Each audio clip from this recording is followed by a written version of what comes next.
So the last one I want to talk about is legacy data. Legacy data can be files or file systems that are in document management systems.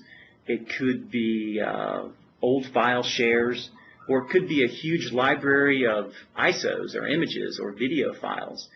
You know, you have to really look at, am I going to migrate all this content into my SharePoint system, or do I want to use that file store and simply manage it through SharePoint? SharePoint 2010, a quick mention about that, the business connectivity services. It's really not intended to be a migration tool per se, but it does allow you to connect to other sources, other data sources. But it's different than what I'm going to show you here from AvePoint. In fact, AvePoint does have a migration tool called the AvePoint Migrator, and it's great. But what it's going to do is move everything into SharePoint. It's going to kind of put the burden of storage on your SharePoint and your SQL Server, and it's going to allow you to decommission that old content.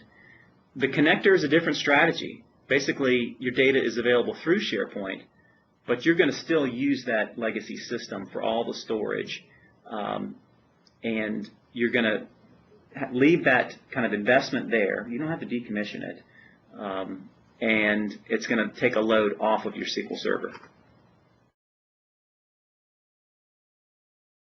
So let me show you an image of this one real quick, and then I'm going to get to a fast demo. So to use the DocApp connector, your site designer needs to come in and basically specify, hey, where are these file shares? Where are these legacy systems? Where do I want to map them on my SharePoint server? So what's going to happen is once those content areas are identified, you're going to synchronize with that file storage or the cloud storage. And it's going to load the metadata into your SQL Server database and create some stubs there. To the end user, it's going to look like it's sitting in SharePoint, but it's not. And some of these things, you do not want them to be in SharePoint. They're just too big. SharePoint 2010 is going to have better support for offsite integration, really through the RBS and the EBS frameworks, but there's still no kind of out-of-the-box solution for cloud storage with SharePoint 2010. So you're still going to need some kind of third-party tool unless you want to write that yourself, which we don't recommend. So the third-party tools, AvePoint, of course, has one. In fact, AvePoint's tool integrates directly, has an option to integrate directly with Rackspace.com seamlessly, which is it's a whole other demo, but if you're interested in that, let us know. All right, so let me do something fun here. That's enough PowerPoint slides. I want to show you. This is a document library on my portal at Eastridge, and this is what my consultants use to basically access disk images, DVDs or CD images of the things that we use all the time. So we have images out here for Office, SharePoint Designer, SQL Server. If I click in here and I look at Office Professional 2007, you can see I've got two ISOs out here on my file system. One's about 573 meg, the other one's 420. And it looks like they're managed in SharePoint. The only difference is there's a synchronization tab here that if somebody added something to the file share and the job wasn't run recently, you can actually manually synchronize the content at this point. But it's a good way for my developers to get to this large content. Previously, it was all stored here, and I'll show you how we had to get to them before. One second.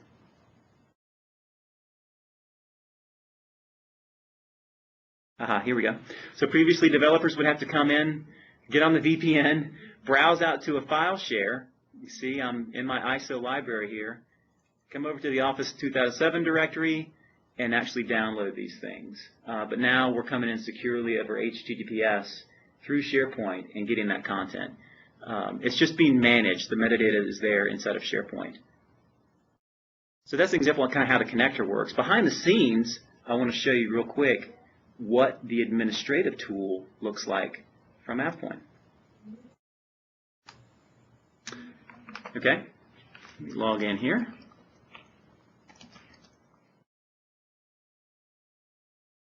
This is a web-based administration tool. And what you're seeing here is basically everything. AvePoint has a lot of neat tools for SharePoint: reporting, data protection, and admin, migration. There's a compliance suite. What we're going to look at here is storage optimization. So you can see under storage optimization, I have the 3 products: Archiver, we have the extender, and we have the connector. Over here on the right, we have settings, which basically is a way for us to set up how we want DocAv to talk to our SQL Server. And right now, since we are, I think we're using the EBS provider right now. I don't think the RBS is quite there yet. That's coming. But EBS, I think, is what most customers are using today. But if I come in here and I'll show you real quick under the Plan Builder under Archiver,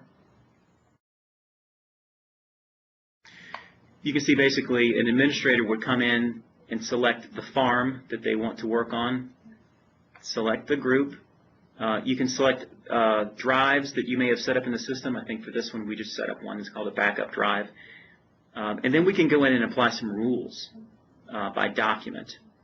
We may want to apply a rule by site collection, when it was accessed last, or when it was created. How long do we want to keep these stubs around before we archive this content? Very, very configurable, very flexible way of setting up a plan. And then setting up a schedule of when you want this plan to run. You can see I have some options here: how to preview it, I can run it, I can test it. I'm not going to get into all that right now. There's a whole other technical discussion we could have around that. And very similarly, the interface looks similar for extender as well as the connector. You can see there's an option here under Archiver and Extender called Convert Stubs to Content.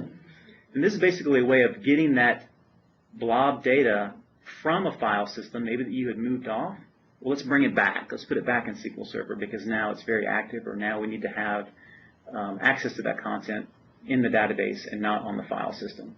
So anything you move off, you can put back in there. It's not a problem. Okay.